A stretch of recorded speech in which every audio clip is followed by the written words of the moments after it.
What are the biggest triggers and biggest needs of a dismissive avoidant person inside of a romantic relationship?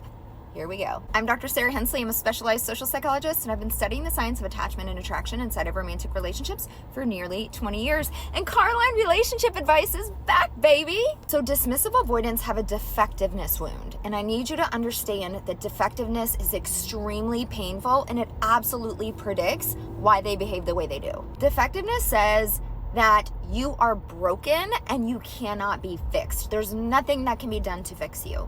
So essentially what happens is when kids are little and they're chronically criticized and then their emotions are dismissed, that kind of combination is really special and very detrimental, because what it does is it says, okay, I have a lot of big feelings as this little kid, but I'm being told that those are bad and I'm being told to shut those down. So something must be wrong with me for having those in the first place. So defectiveness gets imprinted into the subconscious mind.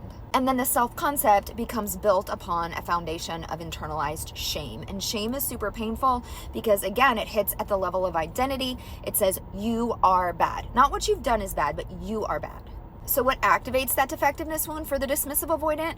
Perceived criticism and emotionality. If you constantly had your emotions dismissed as a child and you had no emotional attunement, of course, you are going to think that if someone brings you emotion, that something must be really, really wrong. And their nervous systems shoot up into this freeze response, which causes them to deactivate and pull away. At first, you might get a little bit of defensiveness, maybe even some fawning and apologizing, but the end result is they're going to get the heck out of there and shut down. And dismissive avoidants often grew up in households where conflict just didn't happen. People just scattered when there was a problem, and then they just picked up as if nothing happened. There was generally no formal repair of conflict. So of course, they go into adult relationships and they don't know how to repair conflict. They don't even think it's normal to repair conflict.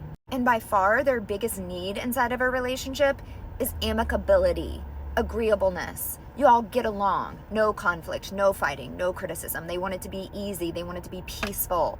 They want it to be fun. They want it to be light.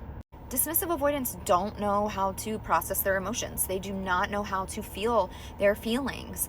And so because they can't process their own emotions, when you bring them your emotions, it really overwhelms them and freaks them out and causes their nervous system to go into those trauma responses where they shut down and pull away. So is this fixable? Totally. The brain is extremely flexible, and these are not personality traits. They are at the state level. Attachment interacts at the state level, meaning it interacts with a specific situation when we see it, and that relationship situation is intimacy.